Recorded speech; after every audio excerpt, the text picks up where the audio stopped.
السلام علیکم ورحمت الله وبرکاته. یو ځل بیا تاسو ټول ته په پرایم کیریئر کوچینګ اکیډمي افیشل یوټیوب چینل ته پراتګ باندې خوش آمدید هر کله.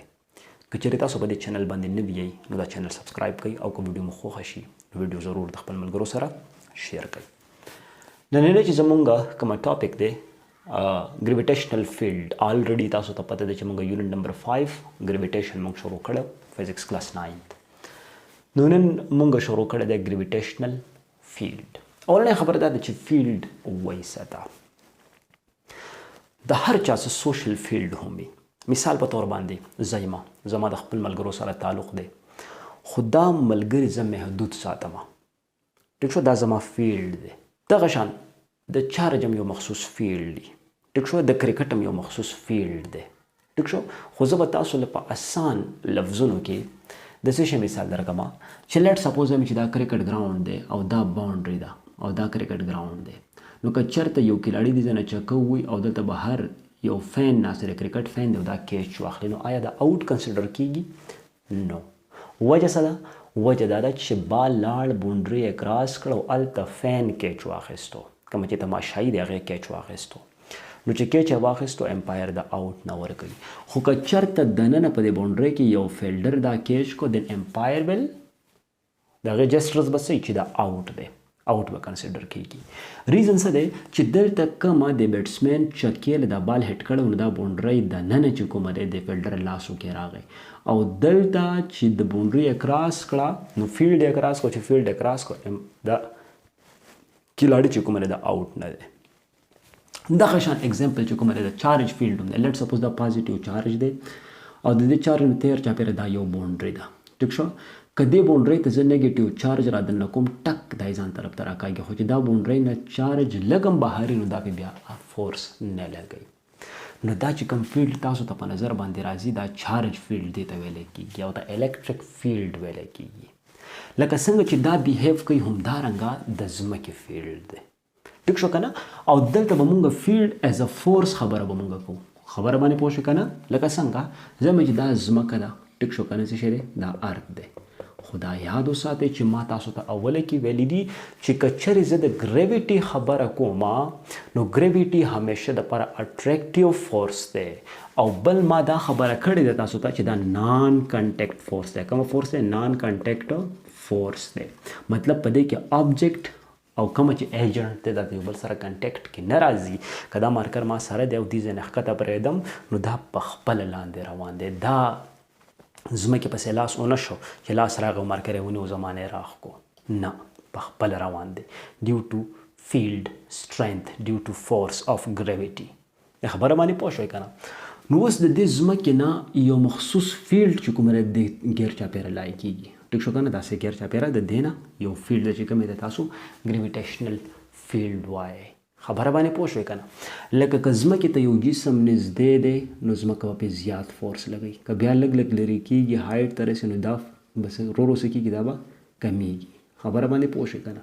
یعنې تاسو ویلي دي چې ګریویټي نیر ټو ارت د 9.8 میټر پر سیکنډ سکویر ده، چې بره څومره ځي دا څه کېږي، دا کمیږي 9.7 میټر پر سیکنډ سکویر، چې ښه د ځمکې د بره ځي دا ښه کمیږي 9.6 میټر پر سیکنډ سکویر، او چې سپوږمۍ ته ورسي نو سپوږمۍ کې بیا ګریویټي انتهایي کمیږي 1.62 میټر پر سیکنډ سکویر.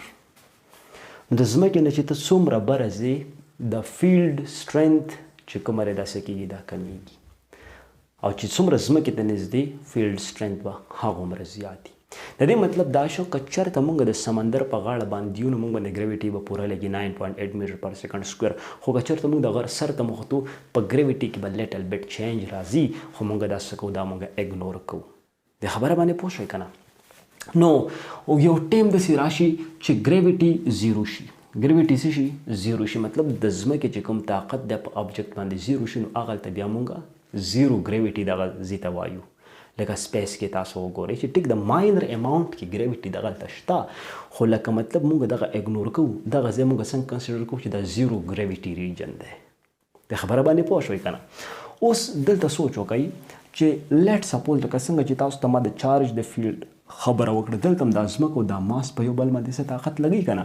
نو تاسو نیوټن لا ویلی ده، نیوټن سیکنډ لا کې تاسو څه ویلي دي؟ نیوټن سیکنډ لا کې تاسو دا ویلي دي چې F is equal to ام ای. خو دلته چونکې لینیر اکسلریشن ده نو دلته به لینیر اکسلریشن زه نه علمه، زه به په ای په څه سره ریپلیس کوم؟ په جی سره به زه دا ریپلیس کوم. نو چې دا زه په جی سره ریپلیس کوم نو اف از ایکول ټو ام جی شو کنه شو. خبره باندې پوه شوې کنه. اوس دلته اف فورس دی، ام چې کومه ماس اف د آبجیکټ دی، جی چې کومه د ګریویټیشنل فیلډ سټرینث دی. اوس دا ګریویټیشنل فیلډ سټرینث به زه ډیفاین کوم څنګه؟ انتهایی آسان کار دی. ګوره جی په خپل ځای باندې پرېږدوئ، اف په خپل ځای باندې، ام به دې خوا رسله ډیویژن له به راځي. نو فورس پر یونټ ماس دې ته څه وایي؟ کالډ gravitational field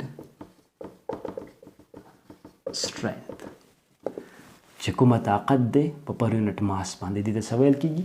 ګریویټیشنل فیلډ سټرینث ورته ویل کېږي. د خبره باندې پوه شوې که نه؟ اوس که دا جسم دی د دې ماس ام دی که نه دی، طاقت پې څه شی لګي؟ ځمکه پې طاقت لګوي که نه، نان کنټیکټ فورس دی که نه، نو دې ته څه ویل کېږي؟ ګریویټیشنل فیلډ سټرینث ویل کېږي. د خبره باندې پوه شوئ؟ او د دې ګریویټیشنل فیلډ سټرینث که زه دلته وایم چې د دې یونټ خبره زه وکړم نو د فورس یونټ څه دی؟ نیوټن ده که نه، او د ماس یونټ څه دی؟ کیلوګرام ده. نو اکثر په MCQs کې راشي چې د یونټ اف ګریویټیشنل فیلډ سټرینث نو تاسو به څه لګوئ؟ نیوټن پر کیلوګرام به لګوئ. خو که چېرته ګریویټیشنل اکسلریشن دی بیا به میټر پر سیکنډ سکویر لګوئ. اوس میټر پر سیکنډ سکویر هم چې کومه دی د دې ځای نه څه کېږي؟ بالکل په اسانه سره راتلی شي. وګورئ میټر پر سیکنډ سکویر د دې ځای نه څنګه راځي؟ دا غټ کوېشن دی. جی از ایکول ټو اف بای ام. دې باندې خو پوه شوئ که نه؟ اوس اف د ام برابر دی، ټیک شو؟ ام په خپل ځای باندې ام د ام سره کټ شو. اکسلریشن یونټ څه دی؟ میټر پر سیکنډ سکویر دی که نه؟ د خبره باندې پوه شوئ؟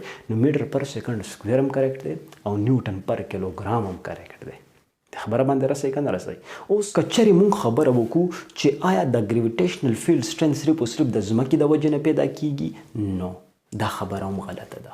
ځمکه یوازې نه، هر رنګه ماسز چې کومه دی، که دا M1 دی، دا M2 دی، د هر ماس چې کومه دی ګریویټیشنل فیلډ سټرینث شته. خو دا خبره ما تاسو ته اول کړې ده چې څومره ماس زیاتېږي، څومره ماس څه کېږي؟ څومره ماس زیاتېږي دومره به ګریویټیشنل فیلډ سټرینث چې کومه دی دا به سیوا کېږي. د خبره باندې رسئ که نه؟ نو دا هر یو ماس چې کومه دی څه نه څه سټرینث د دی شته.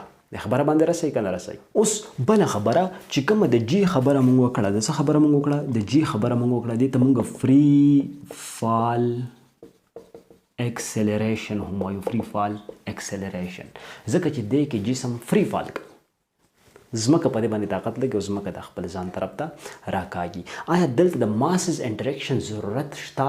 نو ماسز انټریکشن یعنی ماسز په منځ کې که فاصله زیاته وي جی کم دی. لکه دلته وګورئ د دې ځمکې او د دې ماس په منځ کې فاصله زیاته ده که نه، نو جی ویلیو کمه ده. خو چې څومره دا ماس رانږدې کېږي د ځمکې اړخ ته د جی ویلیو څه کېږي؟ زیاتېږي. نو د دوه ماسز په منځ کې په ډسټنس باندې چې کومه دا ډیپینډ کوي. دویمه خبره چې آیا دا جی به مونږ میره کوو څنګه؟ نو دې دپاره سپیشل بیلنس چې کومې ته مونږ سپرنګ بیلنس وایو. څه ورته وایو؟ سپرنګ بیلنس ورته وایو. ټیک شو که نه؟ دا تاسو ویلی دې ته ماس اټیچ کوئ، د ځمکه او په دې باندې طاقت لګېدل چې کومه سکیل لګېدلی دی نو ډبلیو از ایکول ټو ام جی، یعنې ډبلیو فورس دی که نه، نو ام جی ماس به الریډي تا کلکولیټ کړی دی، جی از ایکول ټو اف بای ام. نو فورس پوټ کا او ماس د آبجیکټ پوټ کا، تاسو به د ویلیو اف جی چې کومه دا ایزیلی څه کېږي؟ دا کیلکولیټ کېږي. خو اوس یو بله اهمه خبره دا ده چې موږ په کوم اصول باندې وایو چې د جی ویلیو 9.8 میټر پر سیکنډ سکویر ده. هاو کین وی پروف دیٹ؟ دا به موږ پروف کوو څنګه؟ نو تاسو د نیوټن لا اف یونیورسل ګریویټیشن نه ښه خبر یئ. چې هغې نه خبر یئ نو په دې کې هېڅ قسمه بیا څه داسې مشکل نشته. تاسو ایزیلی دا څه کولی شئ؟ دا کیلکولیټ کولی شئ. ټیک شو؟ نو دا زموږ یو بل ټاپک دی، انشاءالله دا به په بل لیکچر کې زه تاسو ته وایم چې هاو کین وی کیلکولیټ د ویلیو اف جی. د جی ویلیو به مونږه کیلکولیټ کوو څنګه؟ مونږ به نیوټن لا اف یونیورسل ګریویټیشن استعمالو او کومه چې مونږ ریډیوس اف ارث، ماس اف ارث او یونیورسل ګریویټیشنل کانسټنټ د دې ویلیوز مونږ ته پته ده، جسټ راپوټ کوئ تاسو ته به د ویلیو اف جی څه شي؟ دا به ایزیلی کیلکولیټ شي. دا زمونږه په بل لیکچر کې به دا ټاپک مونږ کوو انشاءالله د خیره سره. او بیا به تاسو ته دا پتم لګي چې کله مونږه خپل لوکیشن بدلو، د ځمکې نه څومره مونږ بره ځو نو زمونږ په ویټ کې به تبدیلی راځي. چې کله سپوږمۍ ته وخیږئ نو هلته ستاسو ویټ انتهایی کم شي، سپیس کې ستاسو ویټ بالکل ختم شي. خبره باندې پوه شئ. نو ان شاء الله په بل لیکچر کې به په دې باندې خبرې کوو. تر هغه ټایم پورې خپل خیال ساتئ، سټډي وکړئ. که چېرې دا چینل چا نه وي سبسکرایب کړی، دا چینل ضرور سبسکرایب کړئ او ویډیو کومه خوښه شي د خپل ملګرو سره ویډیو شیر کړئ. په الله مو سپارم. الله پامان.